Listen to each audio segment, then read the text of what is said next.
So again, I'm Keith Donnie. I've been working with Bison for 41 years, and so I have a little experience of this. Last time I spoke, I kind of emphasized a little bit about the ecology and biology and those aspects. And today I'm going to kind of dive in to a little bit more of the human dimension side of it, which is where, believe it or not, we actually spend the bulk of our time now. The biology and ecology of a lot of wildlife is pretty well figured out. It's not that hard. And, but the hard work is in getting good governance, getting societies and cultures tuned in to why it's important to save wildlife. And I'm going to end with why I think in the Christian community we're commanded to do things to keep this earth. And so I'll kind of close with that. Many of you may not know bison are the largest land mammal in North America. They get very big. Our story goes back, and I mentioned this last time, a long ways. Humans, both in North America and Europe, had a relationship with bison that's tens of thousands of years long. And some form of bison have been around a long time. This bison on the left is just a giant form of bison that existed for a long, long time. Bison of some type of this have lived in North America for 200,000 years. This cave picture is actually in Europe, and you'll find a lot of cave paintings and connections in Europe with bison as well. They just didn't exist in these giant numbers on the Great Plain. They were more small, like our wood bison, and lived in forested areas. They've actually done a great restoration effort. And, you know, it precedes in North America, precedes the appearance of horses. So in the dog days, there were Native Americans hunting bison for a long, long, long time. So their culture is full of many rich stories about bison. And I pointed out last time about the extermination. Most people know this story. And we got to a very, very low number, but we're doing what we can to sort of turn that around. And so there's this whole conservation heritage now. It kind of was birthed out of what we call the Boston Transcendentalists, the Thoreaus and the Emersons. And those guys were thinkers and philosophers, and they projected an idea of there was a new way to think about wild lands and wildlife. And it's to be part of it, not necessarily to dominate it and overwhelm it. And out of that came these guys like Teddy Roosevelt and William Hornaday that sort of became the pragmatic practitioners of that idea. How do we actually do this? And they launched the American Bison Society in 1905. Really, by 1935, they thought they got the job done and they quit. And that's what we call the first recovery of bison.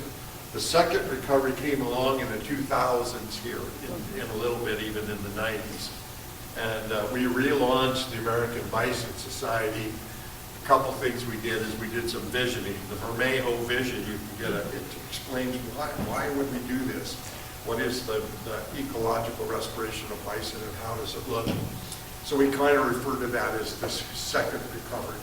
And I'm going to spend most of today talking about that and how we launched this second recovery. And really it's to build both the scientific and social basis.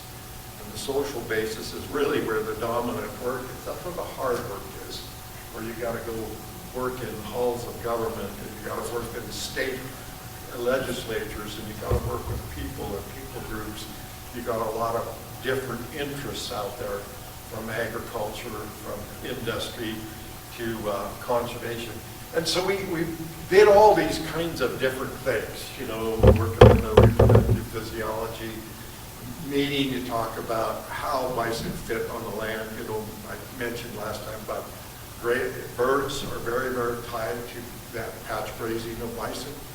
And so we had some bird experts meet and convene these American Bison Society events. I'm actually planning one now in April in Colorado, but also concerned with the economics. And so one of the first things I did, and I worked with the Blackfeet Nation, is hold an economic summit.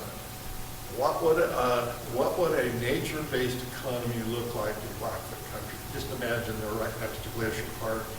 There's 3 or 4 million visitors there. All they have to do is capture 1 million of them, get 100 to 200 bucks from each. You're talking about a pretty good economic input. And so they're working on those kinds of things. So, you know, it is a very much a social cultural thing.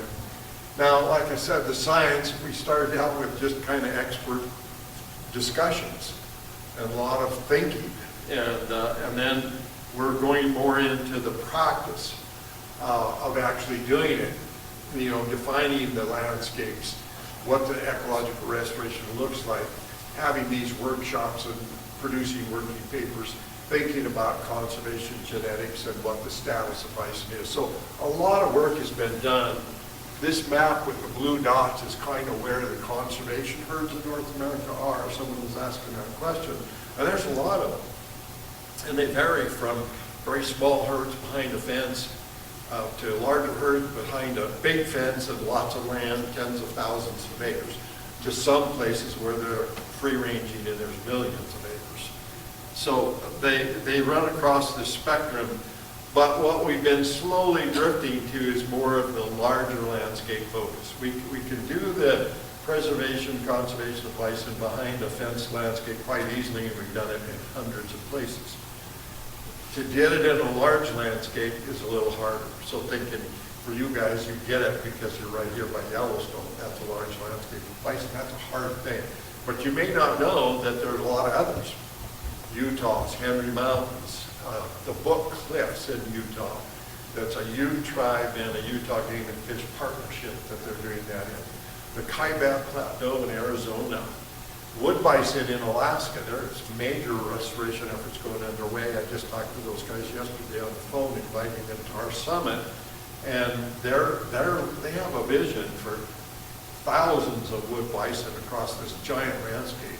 Canada, Nahanni National Park. There's quite a few, wood buffalo national park, quite a few places where the bison are ranging free. And people get this notion Yellowstone's the only one.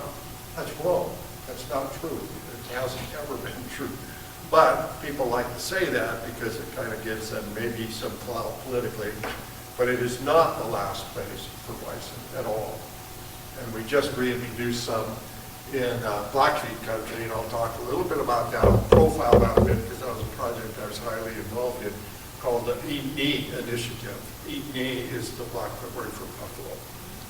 But even, you know, the Sturgeon River Plain Stewards, and I bring that up just because it at one time was argued to be Canada's only free-ranging plains bison on their historic range. So there's a trick there. The historic ranges, they were in the plains areas, not up in, you know, the North Boreal Forest. There are several other herds in the North Boreal Forest. But there, what happened is you had Prince Albert National Park and bison coming out of the park. I've heard that story before. I mean, right here, the same story. But instead of having a big fight over it, I mean, Canadians are so polite, you know. The landowners got together and said, well, we're going to figure this out. And they created what they call the Sturgeon River Plains Project. And they figured out a way to live with these bison moving out occasionally. And they have these buffalo keepers, which are native folks, kids that ride the range and help them with that. So a lot of different models. And all of those models, though, when you really get down to it, is about reconnecting people to bison. And there's just a lot of ways we could do that. Like I said, with the bison stewards, this project over here on the far left is a buffalo jump reenactment with Blackfeet kids, and they put a robe over themselves and act out a buffalo jump scenario. And it teaches them about their cultural ties to bison. This young man here, Ben Peace, is a great artist. We had an on-site, he did that art piece on-site, auctioned it off, and the money goes to bison conservation. Now, you know, I got to point that one out on the far upper left on my left. Your left, yeah. That's me hunting bison. Hunting is a part of this story. and I had a great hunt for a buffalo at West Yellowstone. And they're fantastic, and it's a group that you have to have lots of people, so it's about people.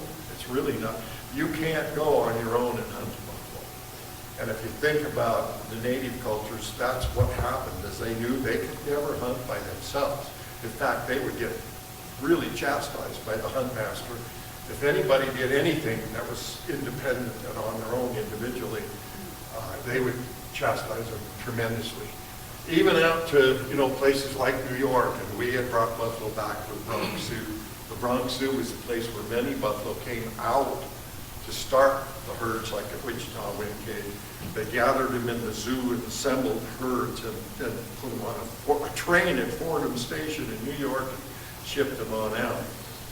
So we have kind of reinvented that. That's supposedly Central Park. Bison in Central Park today. So this is where you'll see me talking a little bit today, but I'm going to profile one of these that has to do with reinforcing even ancient connections with bison with what we call the ED initiative. And it took us 10 years. You've got to be a patient person to work on with Native folks, and I dearly loved it. It was great. But we had dialogues with the elders, both in Canada and the United States. That's a transboundary project. And the elders gave us the guidance. And they basically said, look, if you're going to do this, you've got to connect the youth. You've got to kind of dissolve boundaries. And by boundaries, they didn't just mean that boundary between the U.S. and Canada, but boundaries between people and cultures. You've got to just sort of dissolve those. And then heal the land, which will then heal the people. There was great wisdom in their dialogues, and I learned a tremendous lot. Much of it was spoken in Blackfeet, which I had to have interpreters be there but that's because they think their linguistic legacy is very important as well, being able to keep their language. Because in their language, they can talk about these things, and they have different ways to talk about it, and different words. And so all of these kind of begin with building the community. And as I mentioned, we did a lot of things that you wouldn't have thought being a conservation issue, but it is, the economic summits. We had an entrepreneurs workshop once we got the summit done and identified things they could do. And we said, okay, who are the entrepreneurs that might want to do these things? And help train and teach them about entrepreneurship.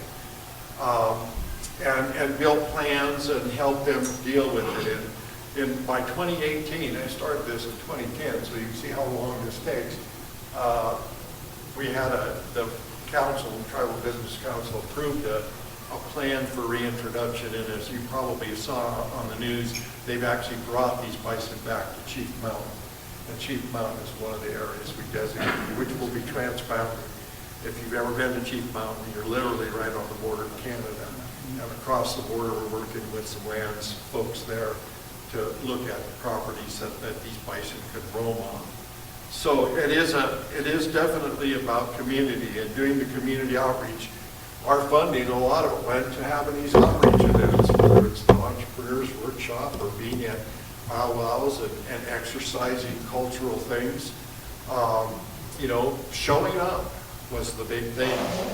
This is the high school kids all meeting and setting up to do the buffalo jump reenactments. And by engaging the youth, we were honoring the elders' advice, bringing in student interns. There's a community college up there. It's very active and it's very good. Most of the tribes in Montana have community colleges, and they vary a little bit in their capacities. But it's a great place for these kids.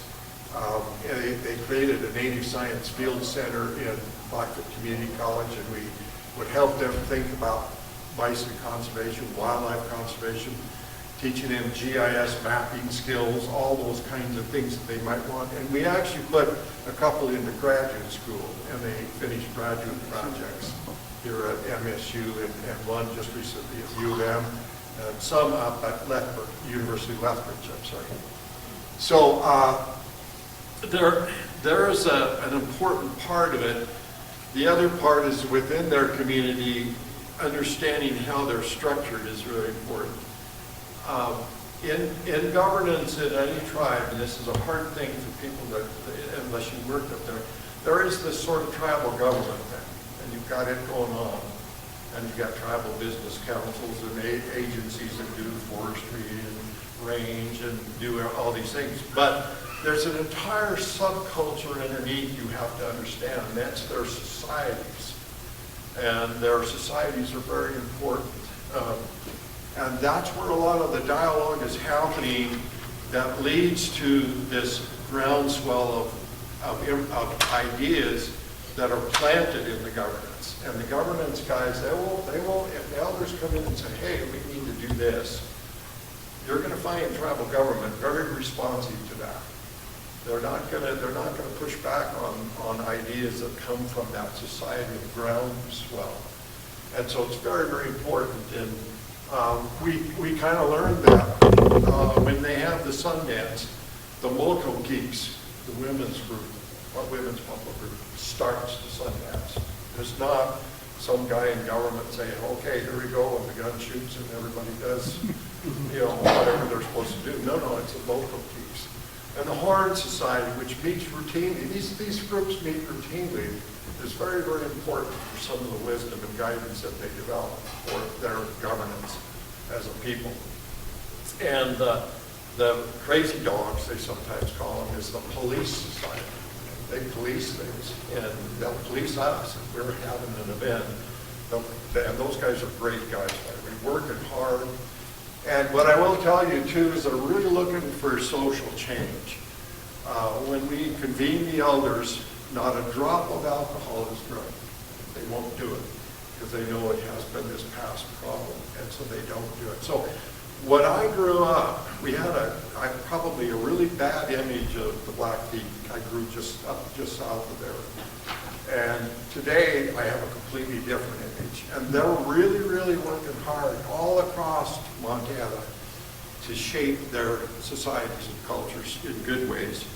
And bison are kind of at the heart of that. And so, and not only do we need to have the tribal folks leading and launching efforts, but we need partners and stakeholders. And in this case, we worked very closely with Glacier National Park.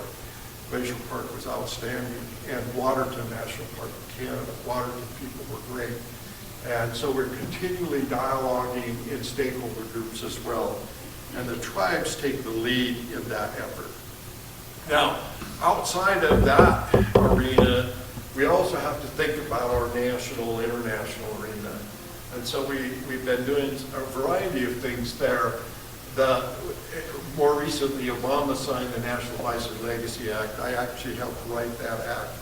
It's established bison as our national mammal. There was a reason we wanted to do that. If I go back to the 70s, when I first started working on bison, nobody gave a rap about bison. Nobody even talked about it. They were just there. And we realized we needed to elevate the profile of this animal in all of the United States, all of Canada, all of Mexico, to really gain a foothold in having the right kinds of policies and the best science survive the policy grind. And so a variety of things happen. There's a DOI Bison Working Group, this Medicine Lion Buffalo Treaty, that's a treaty program that we started in 2014 with the Blackfeet. I'll talk a little bit about it in a short bit, but it is their vehicle for alliances between them. This is not a treaty with the United States, and what people don't understand, tribes did treaty with each other long before they ever treated with the United States. And they made these alliances, and treaty was really a meaningful thing. I think we're now up to 80 tribes have signed this Buffalo Treaty, and we've actually gotten interest out of it because of some BC international work out of some of the the native folks out of South America. And South America, the central animal to their cultures and religions is the Congo. And they really appreciated this business of, the central animal for the Great Plains is the bison. If you go over to the West Coast, the central animal in their cultures and societies and religions is salmon. So you see these different entities out there, and they're seeing these vehicles for them to sort of begin to dialogue among themselves to figure out where they want this to go. So anyway, you can see all these different things, but we're thinking internationally. The Trilateral Commission, Mexico, United States, Canada, they meet regularly. There's a conservation table, and bison are now discussed at that table. And then we're launching right now that's maybe my last consulting job. I'm getting kind of wore out, to be honest. Too old to do this. But the summit will be in Fort Collins, and it's going to be convening all the bison enthusiasts in North America to one tent, and we talk about things. So lots is going on. I'll plug out a few of these.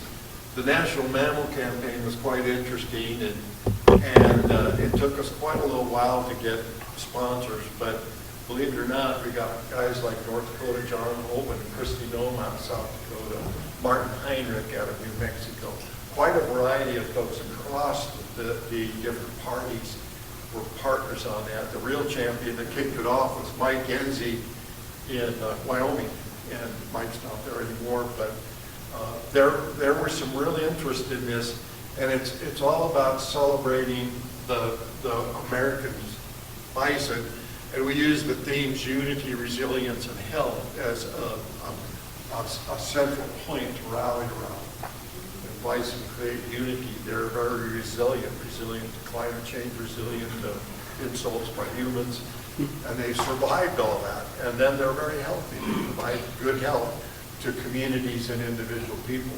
So we did get that done, and it was a pretty exciting window of work.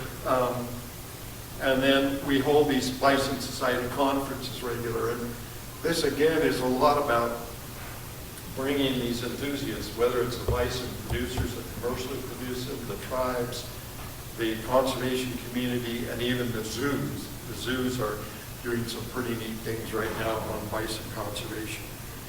And there's a lot of ways to do it. This is a really neat little Texas Bison Festival, and Texas has a really strong bison group down there, and they have at Caprock Canyons the last remaining bison from the southern herd. There was a northern and southern herd supposedly, but they were the last remaining ones, and they have them at Caprock Canyon State Park, and they're starting to spill them out into other state parks as well.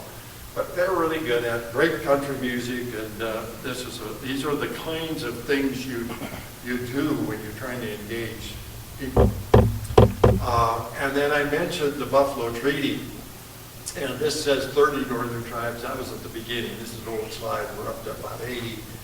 And they come to this event, and they talk, and they share, and they actually sign. That treaty is an actual printed document, and they sign on it, the different tribes. The chiefs all come, they all dialogue, they share their views and perspectives. It's a pretty open form of governance, if you want to call it that. And then there's room for actually others to sign, including like myself, as witnesses. We're not on the treaty. We don't treat with those tribes because we're NGOs or individuals, but we can sign as witnesses and testify to that effort. And it is intertribal and international, and we've had these events all around. They just launched the 10-year anniversary of the Buffalo Treaty in Alberta at Standoff. It was 800 people showed up. So it was a big, big event. And you have a lot of TP discussions. And everything's done in a traditional way. It's not done in the way of the white world. I mentioned the zoos, and the zoos are partnering with people that are doing bison conservation. So an example would be the Bronx Zoo. Now, I started the Bison Quarantine Project. I did a feasibility study. We got it completed, and then the Fort Peck Reservation is now actively doing that project. Hundreds of bison have come out of Yellowstone live, not dead, and are being used to repopulate other herds, especially on tribal lands. And but The Bronx Zoo had this long history under the American Bison Society of being the place where bison were assembled.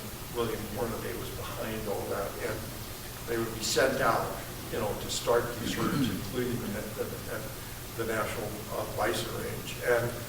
And so it had this history, and then they kind of quit it. And so we sort of restarted it again, just like we restarted the American Bison Society.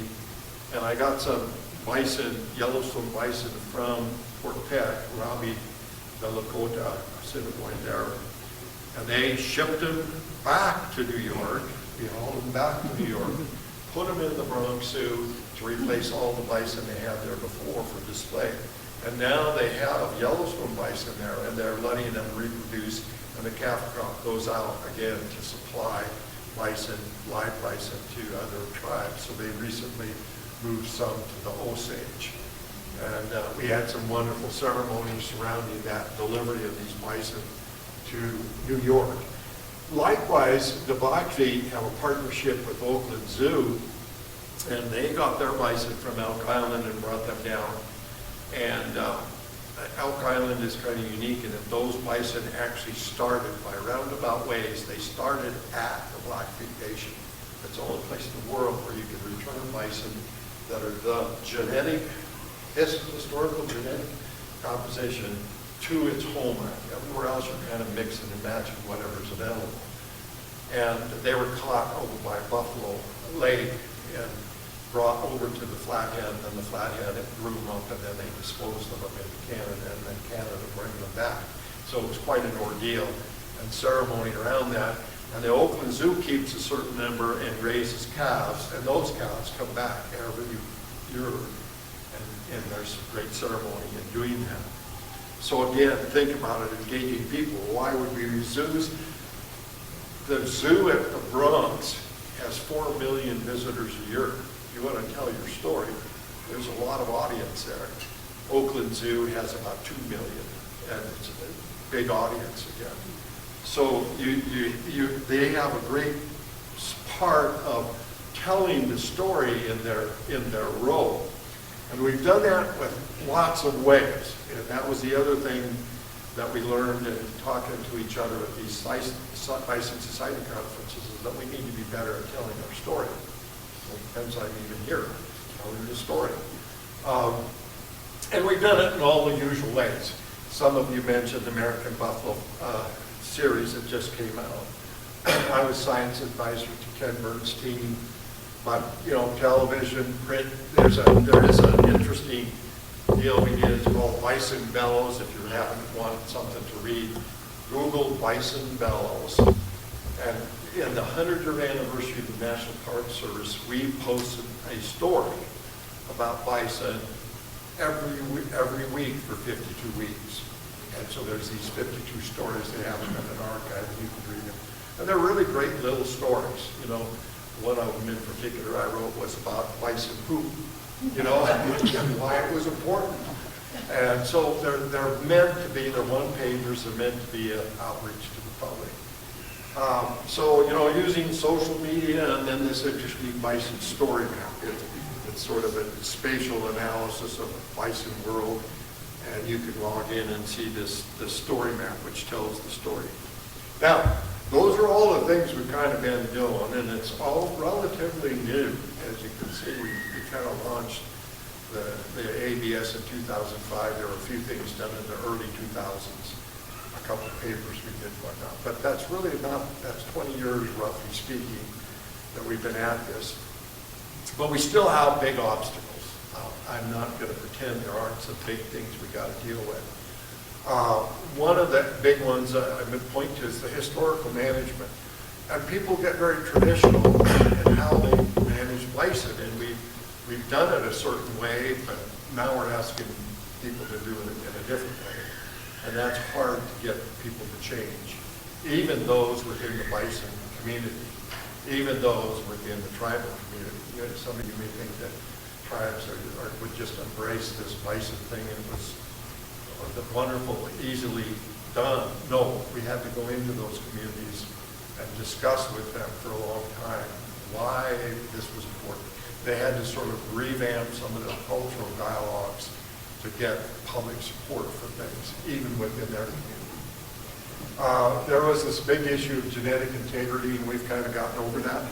People will say, well, they're all hybrid bison. Well, I'm going to tell you something. A lot of you have Neanderthal genes too. You're Homo sapiens. We don't make you another species. And so all our modern geneticists are telling us, don't worry about that stuff. That's too much to worry about. If it's a very small increment, and most of it is 1% or less, that we get cattle gene introgression into bison. It has to do with those historical management policies.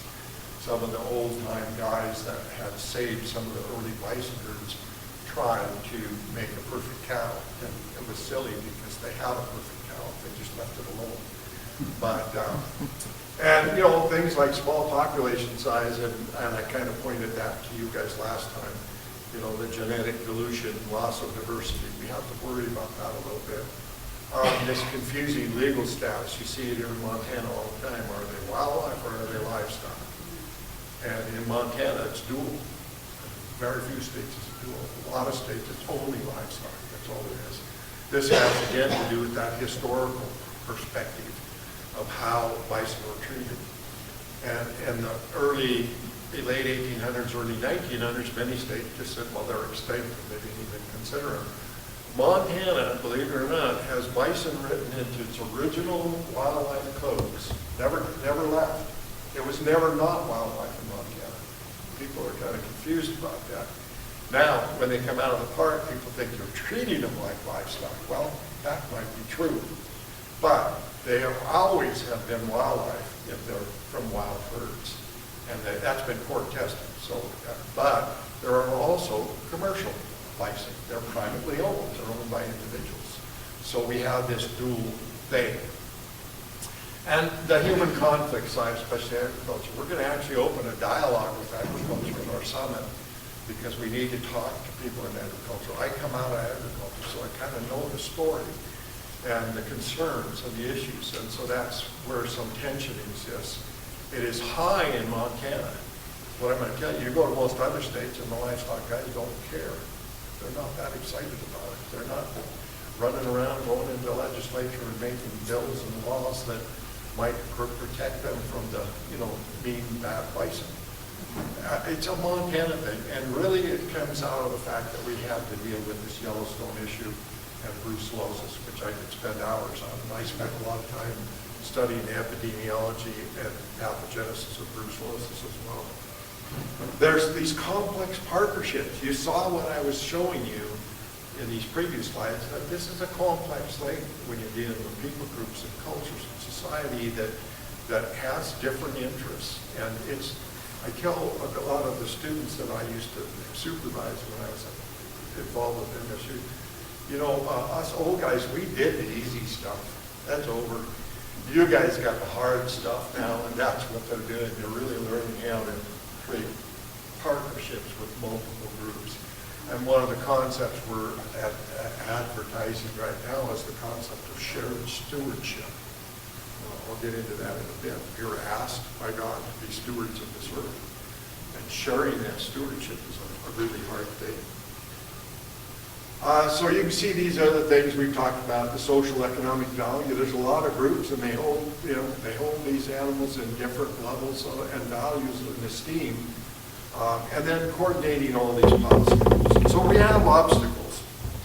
But I'm going to come back to, have you ever seen those little deals where lessons from a bear, or this is my lessons from bison.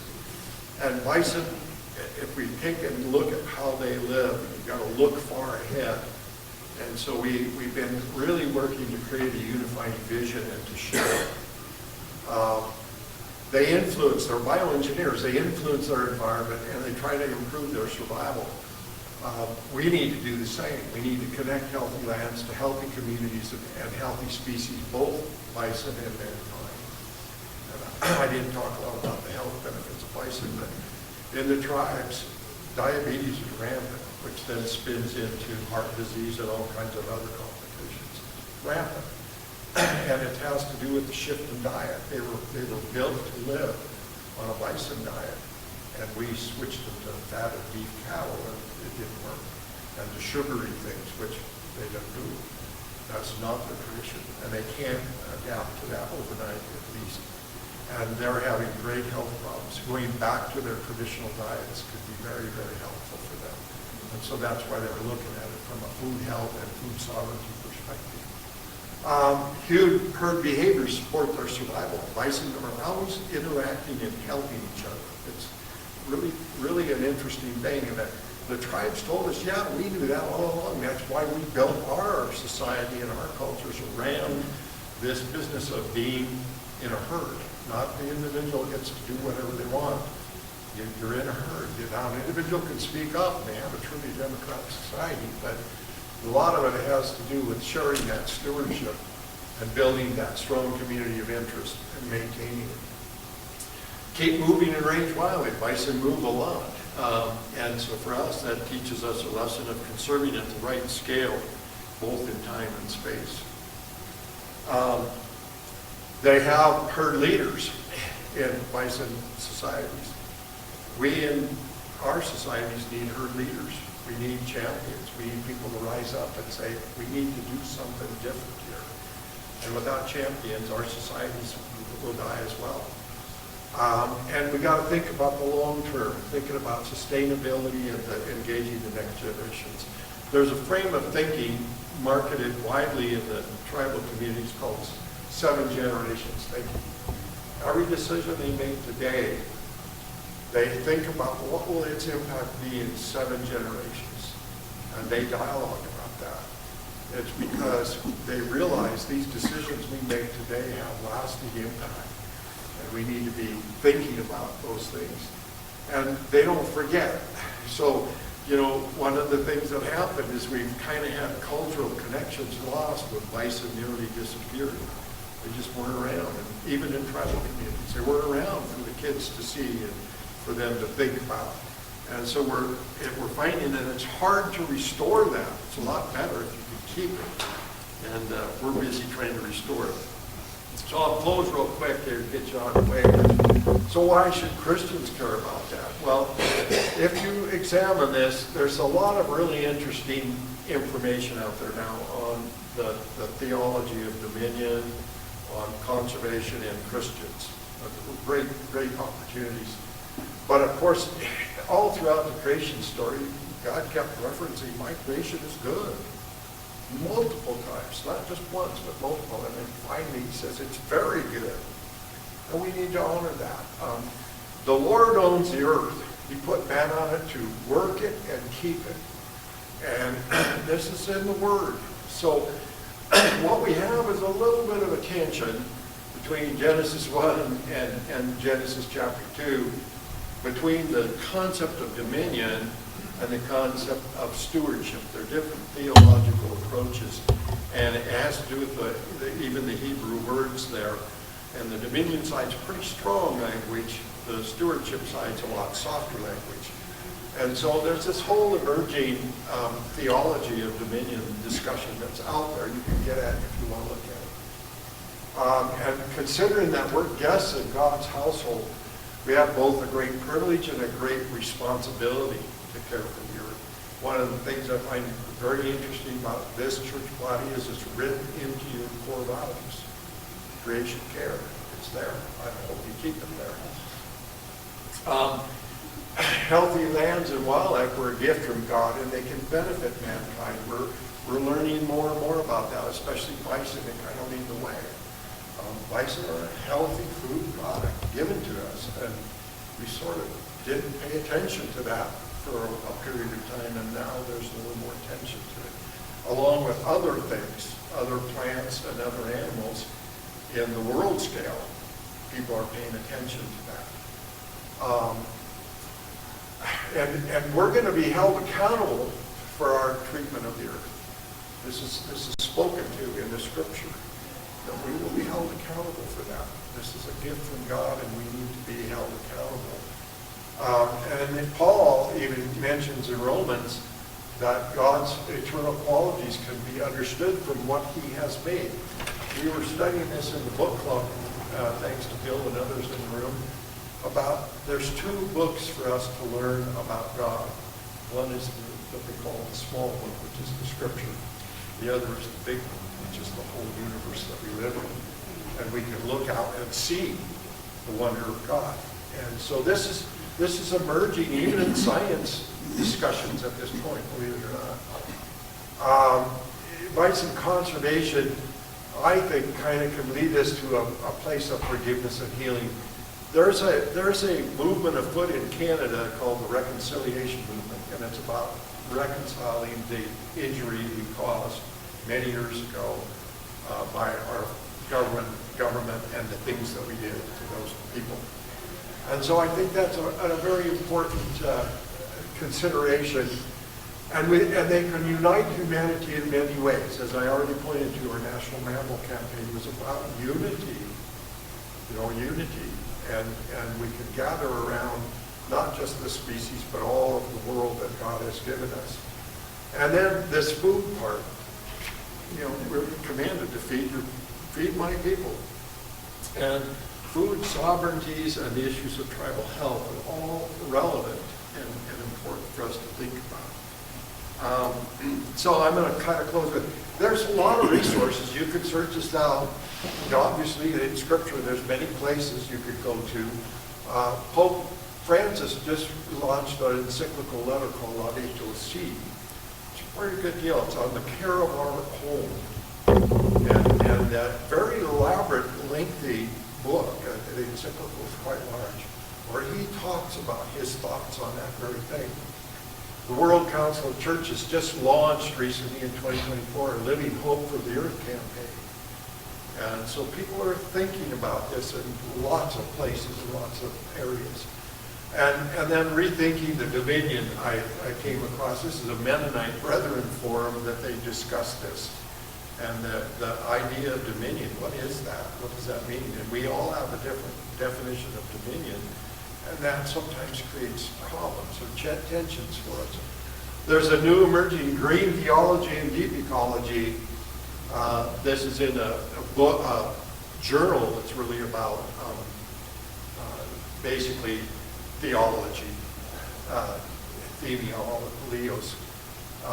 And then there's discussions like in Theology 75 about a theology of conservation. So the point of bringing them up is you can explore this. There's lots of places to explore this. I'm by no means a theologist. There are plenty of theologists doing this discussions. But what we can have a role in is telling this American buffalo tale and thinking about what the next chapter looks like. And that's where we're seeing ourselves today. And so actually our North American Summit, we're asking that very question among all the bison enthusiasts. Where are we going to go next with this? What is next on a pragmatic scale of actually doing the business of conservation for a species like bison? So I'm kind of done. I'll let you guys get to church. I'm available for questions anytime. You'll see me around. So.